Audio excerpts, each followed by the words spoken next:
বিষয়টা হচ্ছে এইখানে একটা প্রশ্ন জাগছে সবার যে আমি কাকে কাকে দাওয়াত দেবো। অ্যাকচুয়ালি আমি জিনিসটা ক্লিয়ার করি, যারা আমাকে দাওয়াত দিছে আমি তাদেরকেই দাওয়াত দিব, এছাড়া কাউকে দাওয়াত দিতে পারবো না। কান ধরছি আর না।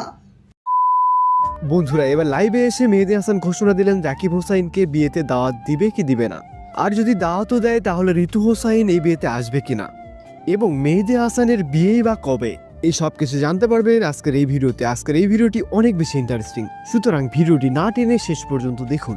বন্ধুরা, সম্প্রতি মেহেদী হাসানের এঙ্গেজমেন্ট হয়ে গেছে এবং খুব দ্রুত সে ধুমধাম করে বিয়ে করবে।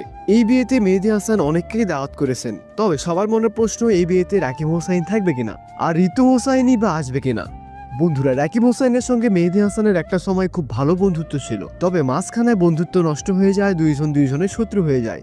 আর এইদিকে ঋতু হোসাইনের সঙ্গে মেহেদী হাসানের একটা সম্পর্ক ছিল, রাকিব হোসাইন সে সম্পর্ক নষ্ট করে দিয়ে মেহেদী হাসানকে রাকিব হোসাইনের টিম থেকে বাদ দেয়। এবার সব ভুলে মেহেদী হাসান করতে যাচ্ছেন বিয়ে, তবে এই বিয়েতে রাকিব হোসাইন এবং ঋতু হোসাইনকে কি দাওয়াত দিবে? বন্ধুরা, মেহেদী হাসান স্পষ্ট বলে দিয়েছেন, আমাকে যে বিয়েতে দাওয়াত দিয়েছিল আমিও তাদেরকে দাওয়াত দেব। তবে আমরা জানি রাকিব হোসেনের বিয়েতে মেহেদী হাসান নিজে উপস্থিত ছিলেন, তাহলে বোঝা যাচ্ছে মেহেদী হাসানের বিয়েতে রাকিব হোসেন এবং ঋতু হোসাইন আসতেছে।